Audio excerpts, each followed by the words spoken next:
We are recording our meetings. If you don't want your name, your face to appear in the recordings, you just remove it easily from the screen, okay? So let me share the screen here with you. We are in chapter, just a second here, 15 of the book Alert by Joanna de Angelis, received it through the medium Divaldo Franco. Okay, let me just, I always, ay.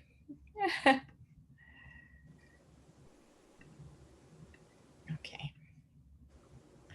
and I'm going to start reading for you. Christ and Caesar. The injunctions of human relationships produce continuous transformations in the inner outlook of individuals, which are not always healthy. The constitution of socio-economic order produces various emotional states, and they are rarely salubrious. Mass communication revolve mental cliches and affix mental frames that are hardly edifying. Currently, human stupefaction, can I, stupefaction is undeniable. The predominance of Caesar's titles is made inexorable, conspiring against a positive alternative of the values presented by Christ in respect to God. And when you read this first part here, you think, what is Joanna de Angelis talking about, right? Oh my God. I had to read the text, the whole, the whole text twice to see and to be able really to grasp what she's trying to say here in this first part of this chapter. So she is trying to call our attention, of course, following the title Christ and Caesar, meaning spiritual things, spiritual values versus material values. She's trying to say that how much we have been impacted by the appeals of the material life. Of course, we live a material life. It's so much, we relate it so much more to our material lives, to our material needs. And in this way, somehow, because of, economical values, economical interests, we are caught in a net of desires, perhaps, that not necessarily are going to constitute anything good or anything important in our lives. So I was thinking, for instance, when we'd be talking about, advertisements that all of a sudden bring to your idea that if you had a new blender, that would change your life, right? And then here we are with these mental cliches thinking, oh, I really need a new blender that is going to do exactly the same thing that your old one already does. Sometimes it's not even more, beautiful or goes better with your kitchen, but it's something that the noise, they say it's a bit less, or and things that you don't even are going to pay attention when you give to the whim of having a new blender. Of course, this is a very trivial example, but those are the things that that Joanna de Angelis is trying to call our attention here. She is not criticizing. She's not being not understanding of our interests, our needs, but she's just saying, in many cases, we are actually giving ourselves to to situations that are not going to improve our lives in any way. And in this case, it can take a predominance and even impact ourselves in our spiritual life. For instance, people that like to consume too much. I mean, if they cannot necessarily afford, they will be living the anguish of thinking, "Oh my God, how am I going to pay my bills at the end of the month?" You see, so that's why, although we live on a material life, we have material needs. Here, she's just saying, pay attention to what you're doing, not to be just, a puppet in the hands of a very smart propaganda, so to say. Okay. Any comments or questions? I have a question about the first sentence. The Mm-hmm. relationship, it's not always health.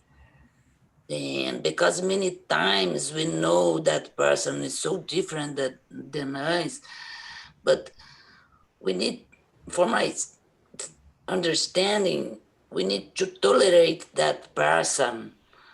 And because it's part of the life, our relationships, then Mm-hmm. I I don't know exactly Yeah. what it means to behavior this.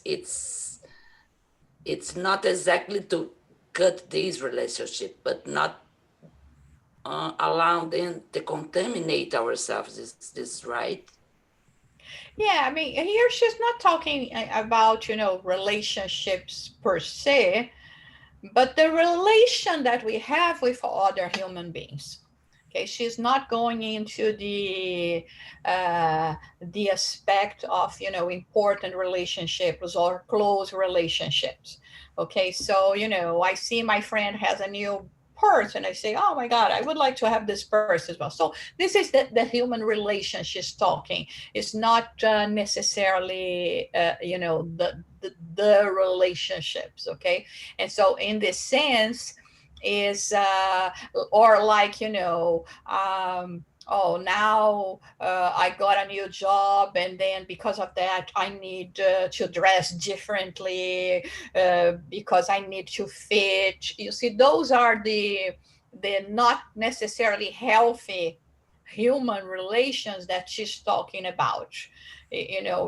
Us paying more attention perhaps to the way we are going to be presenting ourselves. Not that it's not necessary, I'm not saying that, but I mean, sometimes we pay more attention to the way we are going to be presenting ourselves than actually do a good job, right? And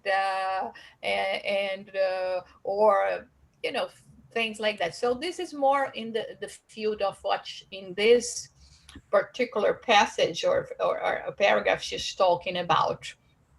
All this was living in society, and how the needs of society imposes needs on us as well.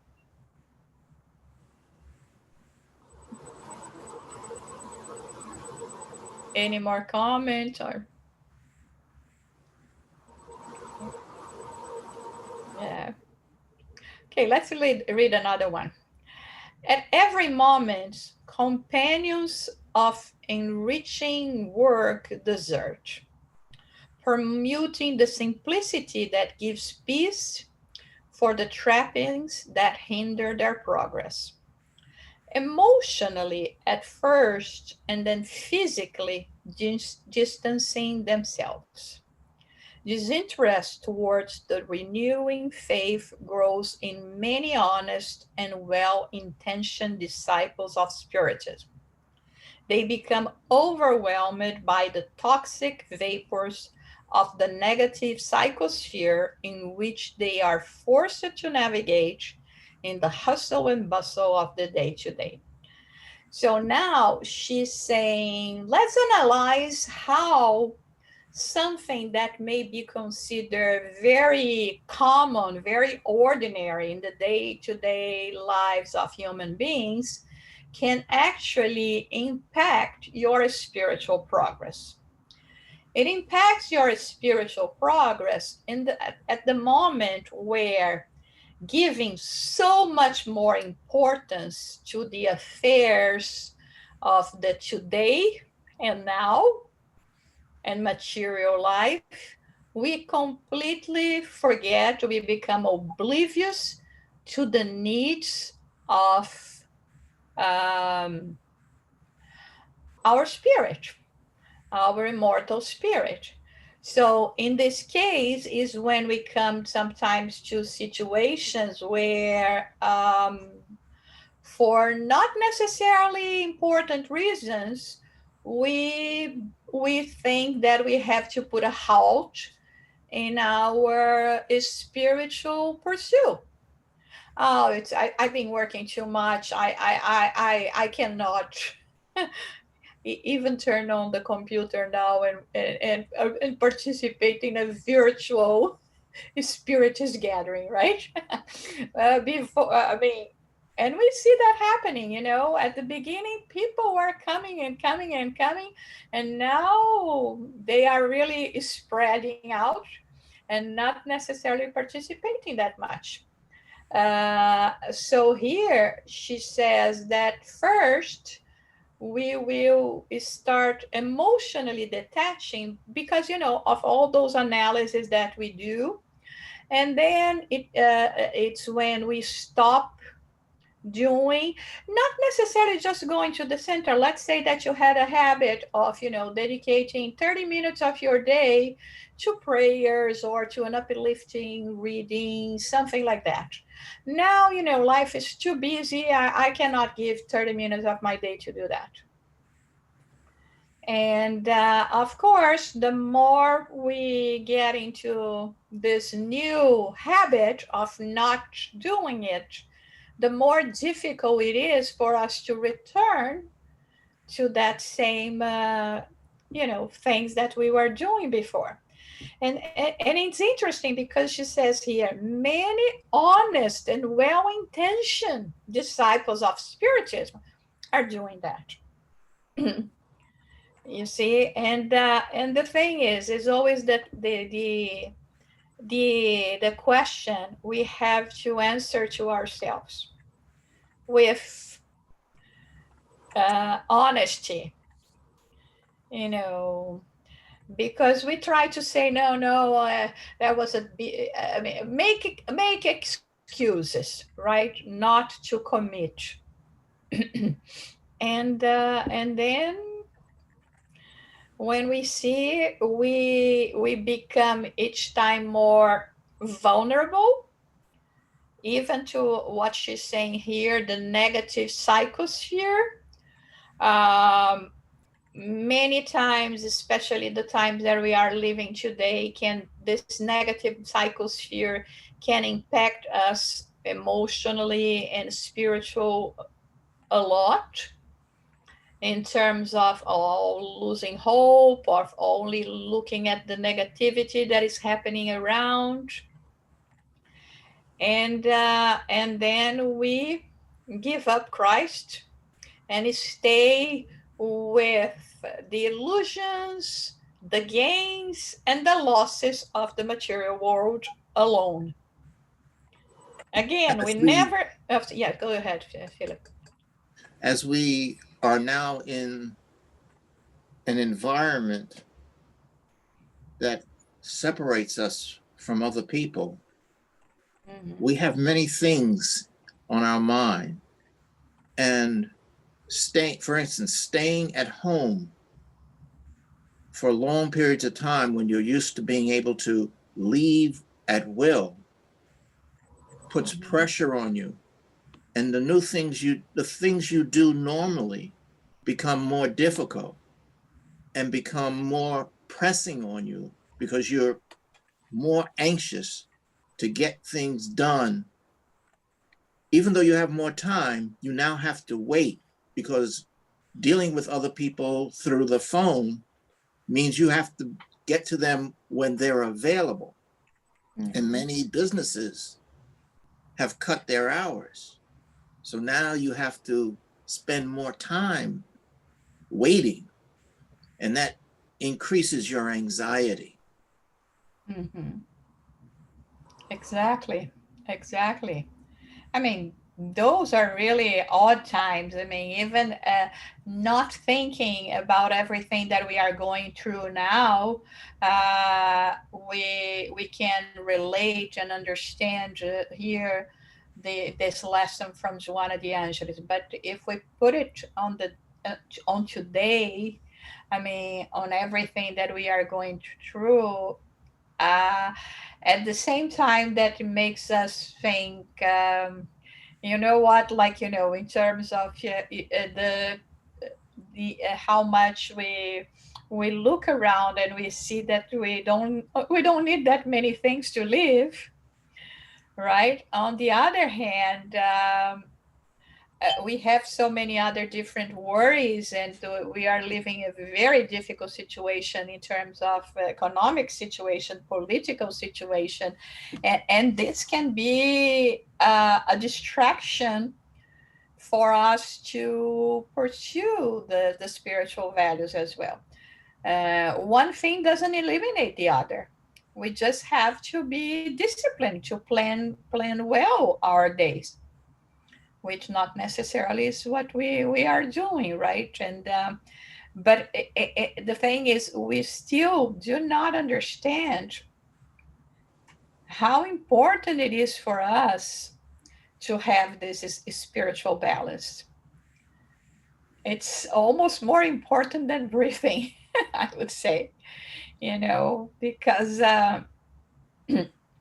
it's the building of our immortal spirit and peace of mind and protection. And we see so many people complaining as well of what is happening and etc. And if they had a bit more of a spiritual basis, they could be more understanding, uh, even more solidary with what other people are going through, because sometimes it's being hard for us, but it's being harder for many other people, and we are just here thinking about our little corner, not seeing the whole, and not thinking how can I contribute. And again, we can always contribute being one less person emitting negativity in Earth's atmosphere, and yeah, that's already a very big contribution. We could be praying as well, which is makes another big impact on the Earth's atmosphere. And yeah, that's the hard things we could do. Anyone else?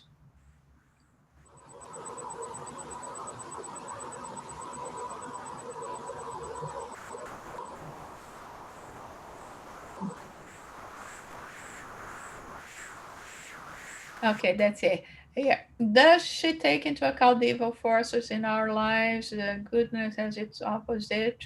Everything has its opposite, good and devil and evil. Uh, well, she's even taking into account, Orlando, not only the evil forces or the negative forces that are around, but the ones that are inhabiting us. That's why she's bringing this topic today, just to be sure that we are paying attention at what is happening with us, because here she's not saying pay attention at the world. She's saying the world is having an impact on you. Everything that happens around you has an impact on you. in which way it is impacting you? How much are you letting it impact you in a negative way or in a positive way? So in truth, if it is, we could say it is hard to deal with the outward negative forces. It's even harder to deal with the inward negative forces. And this is the one that we have to focus, not on what is around, because our will is always going to be the one that will prevail. No one is saying that it's easy. Okay? I may have the will to, to have this discipline of 30 minutes of my day I'm going to dedicate to spiritual things. You start first day, second day, 30 days, something happened, and then the fourth day you try and say, oh, I only have 15 minutes, but I will do the 15 minutes. Fifth day there is a problem again. Sixth day you still cannot do. Seventh day you say, you know what, I already couldn't do that the way I wanted. I'm going to give up. This is what we cannot do. It's the same thing with a diet, with fighting an addiction, is the same thing, at the first sign of weaknesses, or, we just say, I can't, I give up. And so this is what she's saying here, do not conform with what Caesar is presenting to you. It's almost like, selling your soul to Faustus, right? To the devil. It's very attractive, this contract, right? For, the short term, right? From what I need now, it's a very attractive contract. But she's saying the price is it's going to cost you later on. And we don't want that to happen. So this is the case. I think that the main importance what we have here is actually to not just absorbing things because this is the way it is, and like she says, he's in the hustle bustle of the day-to-day lives. Be mindful, think about it, think how it's going to impact you, how as a whole, and how it's going to reverberate in the small circle of people that you live with. Anything? Any other question? In addition to purposely dropping things to make life easier, we sometimes drop things just because we're so frustrated we forget them. Mm-hmm. And exactly. often that happens and we don't realize it until a long time later. Yeah. Okay, let's read a little more. Lamenting the time which goes by quickly, several apprentices of the gospel transfer themselves to the field of stronger sensations and emotions, perishing, debilitated by the imbalance, flinging themselves in the entanglement of rough future afflictions. When an action is taken, it is difficult to return to the previous position. It's what we're talking about. I mean, talking more specifically about the Spiritist Center. Throughout the decades, we have seen many people coming and go, but mostly going because for them to do the process of coming back again, it's very, very hard. I saw very few people doing that after years of imbalance, suffering, etc. Perhaps few of them will come back, but the majority don't. And I'm not saying that because we want to keep people attached to the Spiritist Center, but we are talking in terms of spiritual values. If they are not doing that, outside doesn't mean that they are doing it in their homes as well.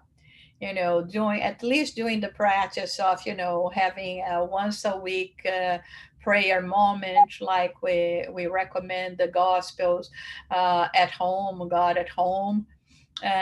So we see, and I mean, and we see people like she said here, very honest and well-intentioned disciples of spirituals, people that were very committed. But once, let's say, you weaken, because it is still hard for us to pursue the spiritual path, okay? Truth be said, Mhm. we make an effort every day to do that. As soon as you release, or as soon as you what can I say, you weaken yourself in this sense, it is very, very hard to go back to where we were. Not that it's not going to happen, because the law is that of progress. But sometimes it doesn't happen in this incarnation. We will have to start all over again in a new incarnation, from point zero again, like a board game, when somehow you were so advanced, and then you have to move back 3 houses. I mean, it's not that your spirit is retrograding, but the way you are playing the game, it's only going to happen if you start from back there again. And this sometimes mean a new reincarnation, a new experience, and having to go to track the same path that you already tracked before. And that's why, I mean, if that was not enough for us to try to keep up, that's the reason why I also like slowly but surely. I prefer that than people that just want to embrace the spiritual values, at once. I like the slowly and surely, because in this way, it's more guaranteed that you will be able, if you want, if you have the will, to maintain it. For people who try to say, no, now Josara told you 30 minutes a day, I'm not going to do 30 minutes, I'm going to do 2 hours. I mean, 10 minutes. be grateful if you already can do 30 minutes. It's like, when you start doing meditation, they say, oh no, I have to start a meditation, 30 minutes meditation. And I mean, the specialists, they say, when you start meditation, you have to start with 2 minute stops. And then little by little, you increase another minute, go to 5 minutes. Keep that 5 minutes until, you really see that you have a discipline. Then perhaps you can put another 5 minutes until you reach to the 30 minutes that normally is, what people do. It can take 2-3 years, but in a slowly and surely way, you will be able to do it, and then to maintain that. And sometimes people, when they are looking for spiritual knowledge, values, understanding, they go with so much eagerness to try to get everything, and to go to, like we said, it's all the meetings, 2-3 meetings a day or something like that. And I mean, who can keep up with this rhythm? And then what they do, they say, oh, this is too much for me, they give up completely. And truth be said, even if we were going to be thinking about it, especially when we are studying this, the things from the spiritism that mostly deals with our moral values, okay, with the core of the mortal spirit. This lesson is a lesson that we should be meditating the whole week, right? And we're meditating about it until we have another one the following week. If we could be really thinking about it embracing it and trying to see how we can incorporate every week the lessons we are studying, it would be already good enough. But sometimes we say, okay, I just participate there 1 hour, okay, I'm done with my spirituality for the week. My conscience is at peace. And yeah, so that's important for us to meditate. Any more comments or questions, please?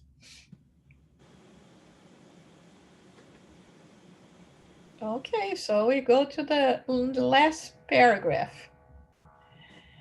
It is urgent that you revise your notions and perhaps attitudes. Do not become fascinated by illusion or torment yourself needlessly. Recover and restore your peace. What is it worth to conquer the world and lose yourself? Christ and Caesar proceed in litigation in the inner forum of each being. You already know the results of the inductions and situations of the world with Caesar. Do not waste any opportunity to leave the spiritual phase with Jesus starting today.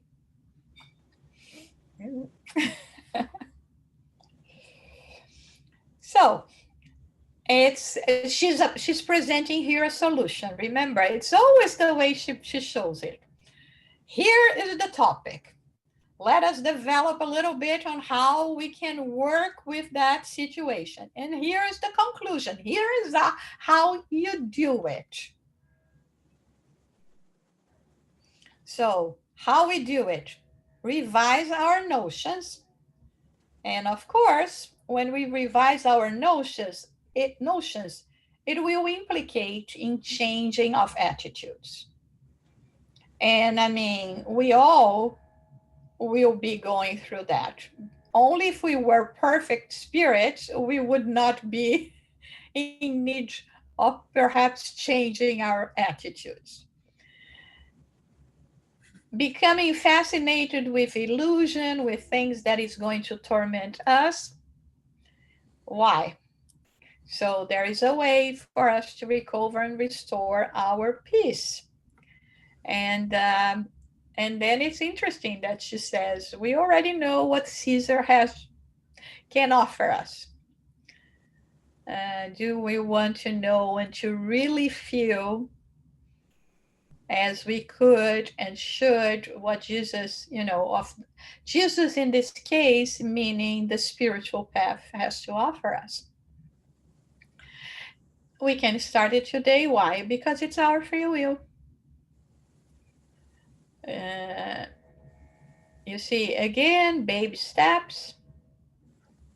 But at least if we start thinking about it and start saying, there are many things that we look at ourselves and say, I wish I could fix that. Maybe we are still not capable of doing that intensely the way it needs to be done. But at least we are already recognizing things that needs to be changed. We perhaps are working in other fields that also need work. We are perhaps being able to reduce our needs. Let's say someone that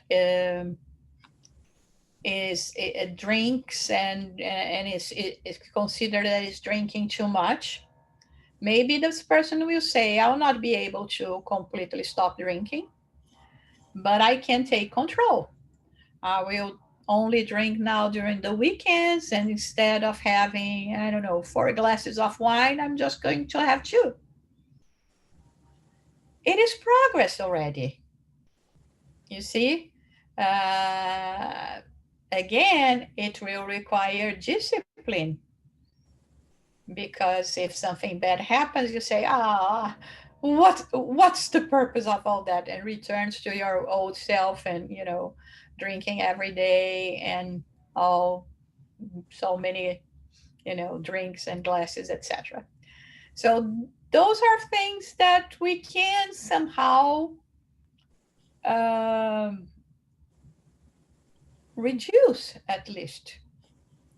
And little by little, we will come to the conclusion saying, you know what, I can't stay without drinking the whole weekend, just the weekend. Maybe I don't even need to drink every weekend. Like, I'm waiting the weekend to arrive so I can have a glass of wine. Maybe I cannot even, I don't need to. Um, I'm just going to have it when there is an occasion. Okay. And so little by little, it becomes so much easier for us to detach from things that may not be that good for us. Or, I'm just using an example. It could be anything else, right? It could be eating chocolate, um, buying things, smoking, or whatever other things we can think about, not only from the material perspective, but from the emotional, spiritual perspective as well.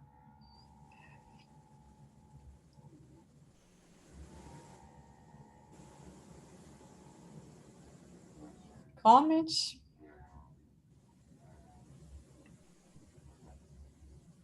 Questions? It's always a hard lessons, right?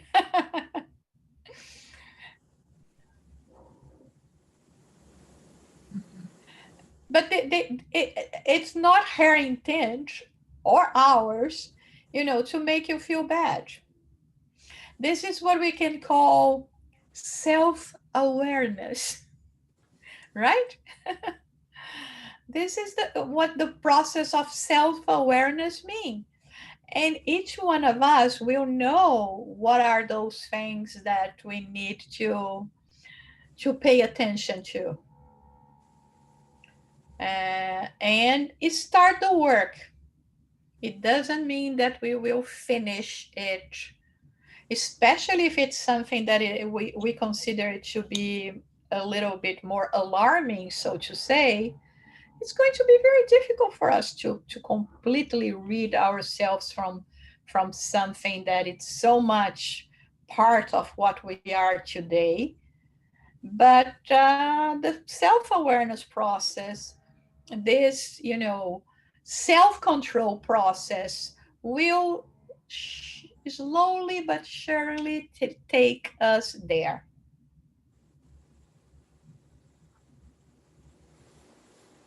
And if at least you are not capable of ridding yourself completely, well, let's say from a negative habit, make a trade with yourself, like saying, you know what, I at least have to do something to counterbalance this that I know is not so good. And so you dedicate yourself to something that will bring good to you, good to the world.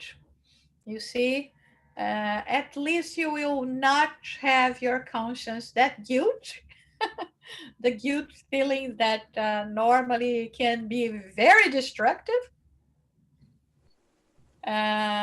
Because you say, oh, I know, I still cannot do that. But at least I'm using part of my time to do works of love, things that represent giving back to the world. Uh, you see what I mean? Yes. Do you agree with that, or do you think maybe not? Agree.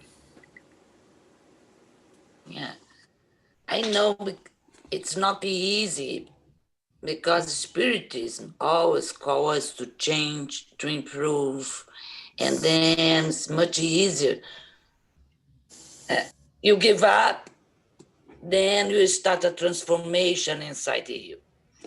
Because this process, it's alone. It's only only for yourself. It's not show up for the others and improve you make it.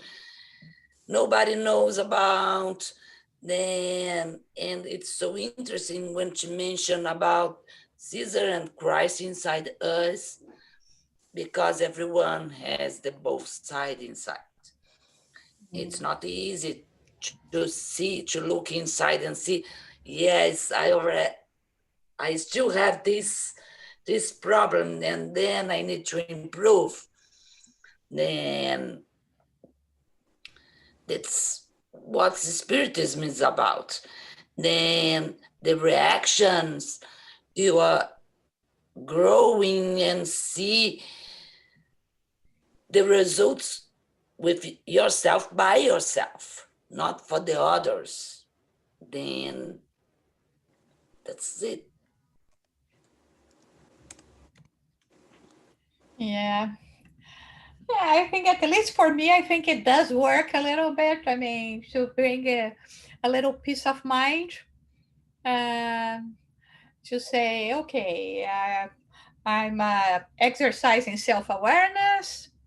I'm trying to exercise self control up to the point that I can do it. But if I still cannot remove completely the evil that still exists in me, I'm going to nourish the good that I can already do. And in this way, at least it doesn't make me, like when you wait for things to happen in order for you to take action. So I'm taking action before what I wanted to accomplish happens. Um, and this question, Orlando, in terms of the alcoholic, the spirits encouraging the person, again, we always have to remember that the one that invited the spirits to drink with them was the person in the first place. It was not the spirit that will come to you and say, you know what, I like your face. Let's go drink. Let's start drinking. I'm going to transform you in a drunkard. No, it's the other way around. We start drinking. We start our physical bodies, of course, get used to the alcohol. It asks for more. Our cells asks for more because it is a physiological need. And then I spirit, then we have, like, a neon sign here. I like to drink. And the spirits, oh, there is someone in that neighborhood in my area that I could use to, to enjoy some sips. So again, we cannot blame the spirits. It's always us. I know it's frustrating. It would be so much easier if I could say, why are they doing that to me? I was such a good person, right? No, it was us that have opened the door. And now, not only we have to deal with the emotional attachment that we have in relation to the drinking, psychological crutches sometimes, with the physical needs, because our cells, our physical body now uh, are used to receive that amount of, alcohol, and they need it. And I will have to deal with, as well, with the spirit needs. But who is the one to blame in the first place? Is it possible to break this chain? It is, but with a lot of self control, with a lot of discipline. But again, we cannot blame the spirit. That's why, most of the ancient philosophies and Eastern philosophies tell us to be very mindful with everything that we are doing. There are nothing that has no consequence, for the good or for the bad. Everything we do, every thought we emit has a consequence, for the good or for the bad, depending on what we are inviting to our lives. And this is why, in this lesson, Joanna de Angelis is saying exactly this. She's talking about this aspect of us paying more attention to everything that we are swallowed from the world without seeing if this in our best interest or not. Okay, any more comment or question? All right then, so we will ask Philip to do our final prayer.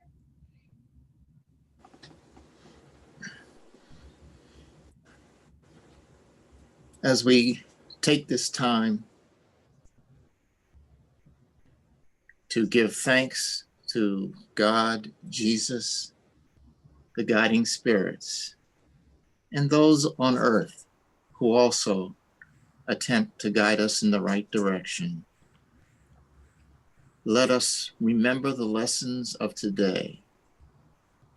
It is most appropriate for us to take one step at a time. One point I'd like to leave you with: it's all right to go slow. Just don't stop. With that in mind, we can have reverence to the guiding spirits, to those on earth who help us. And remember, there's always tomorrow. So be it.